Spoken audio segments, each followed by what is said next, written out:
Hi everyone and welcome back to another video.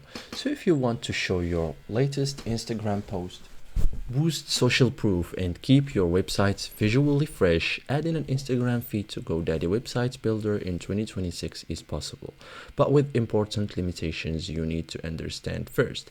So most confusion comes from expecting a native Instagram feed, connection errors, or embeds not showing live.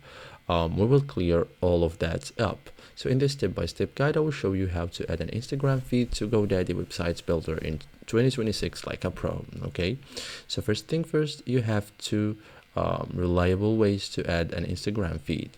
The first, embed Instagram post, and the second, third-party Instagram feed widgets. Okay, so the first, best for showing specific posts, maximum reliability, zero third-party tools, and the second, best for auto upgrading or auto updating feeds, multiple posts, and portfolio style section. So we will cover both. Okay, the first one,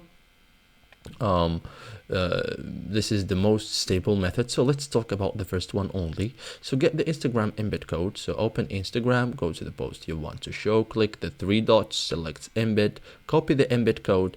The post must be public. Okay, so now open edit website. So you have to go to GoDaddy, so tap here website, go to the page where you want the feed, add, tap first edit website. After that you will have this page.